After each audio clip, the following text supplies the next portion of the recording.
কারণে। আমাদের এখন কোনো একটা অগ্নিকাণ্ডের ঘটনা ঘটলে আমরা পানির সরবরাহ পাই না, মিনিটের মধ্যে আমাদের সর্বশান্ত হয়ে যায় আমাদের অসংখ্য ব্যবসায়ী ভাই বোনরা। আজকে আমরা যে চৌমুহনী বাজারে হাঁটাচলা করি, হাঁটার জায়গা নাই, সাধারণ পথচারীরা প্রতিনিয়ত নানা রকম হয়রানির শিকার হয় রাস্তায়।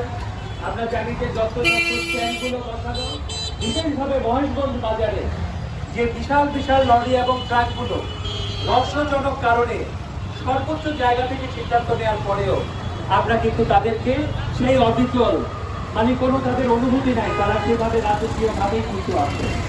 আজকে চৌমুহনী বাজারে আমাদের ব্যবসায়ী ভাই বোনরা যে নির্বিঘ্নে ব্যবসা করবে, সাধারণ পথচারী আমাদের চৌমুহনী কলেজের স্টুডেন্টরা অনেক দূরান্ত থেকে আসে, তাদের কিন্তু হাঁটা চলার জায়গা নাই, তারা সুন্দরভাবে চলাচল করতে পারে না, নানাভাবে স্ট্রিটিং এর শিকার হয়, নানা রকম চাঁদাবাজির শিকার হয়, আপনারা সবাই জানেন।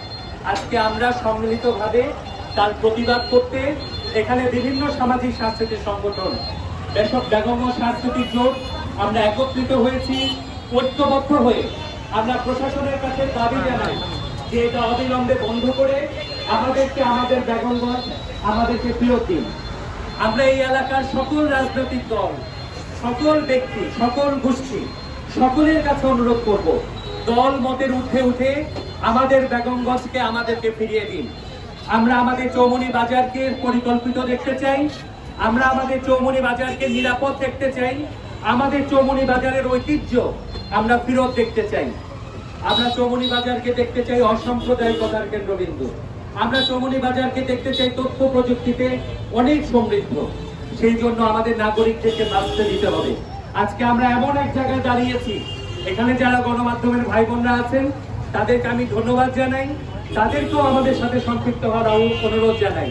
আমরা উদ্যোগ নিলাম, আপনারাও যদি একটু আমাদের সাথে আসেন তাহলে আমাদের শক্তিটা বেড়ে যায়। কারণ অন্ধকারের শক্তি এত বেশি, মানে কি বলবো এটাকে, যে বসে গেছে যে এখন আর যেন কোনো কিছুই, কোনো কথাই আসলে কানে যায় না। আপনারা জানেন যে একাধিক কমিটি উপজেলাতে হয়েছে, কিন্তু আমরা কোনো কার্যকর সুফল পাইনি। আজকের এই নাগরিক এই যে মানববন্ধন সমাবেশ, এটা কোনো ব্যক্তি বিশেষ বা কারো বিরুদ্ধে না। আমরা প্রশাসনকে দাবি জানাই আমাদের সুন্দর একটা বেগমগঞ্জ, সুন্দর একটা চৌমুহনী বাজার আমাদেরকে দেন। আমাদের অগ্নিকাণ্ডের মতো ঘটনায় আমরা আর কোনো ভাই বোনকে সর্বশান্ত দেখতে চাই না। এই দাবি জানিয়ে আবারও আজকে যেসব সংগঠনগুলো এখানে যুক্ত হয়েছেন, আমি যদি নাম বলি, Rajganj society, ADO blood foundation, Begumganj blood group সহ আমাদের নোয়াখালী ডেভেলপমেন্ট জানায়, মুক্ত পাঠাগার, আরও যারা আছেন, আমি সবাইকে, শিক্ষা সংসদ, সবাইকে ধন্যবাদ জানিয়ে এবং নোয়াখালী ব্লাড ফাইটার সহ সবাইকে আমরা একসাথে কাজ করব এবং আরও সংগঠনগুলো ভবিষ্যতে যুক্ত হবে ইনশাআল্লাহ। এই দাবি রেখে আবারও সাংবাদিক ভাই বোনদেরকে ধন্যবাদ। আসেন আমরা নিরাপদ আলোকিত বেগমগঞ্জ করি, আমরা এইভাবে রাজপথেও থাকবো, আমরা বিভিন্ন কাজের মাধ্যমে মানুষকে সম্পৃক্ত করব।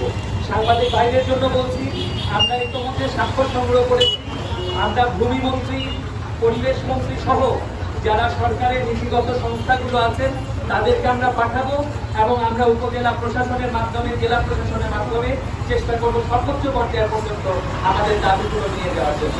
সবাই ভালো থাকবেন। জয় বাংলা, জয় ধ্রুবতারা, বাংলাদেশ চিরজীবী।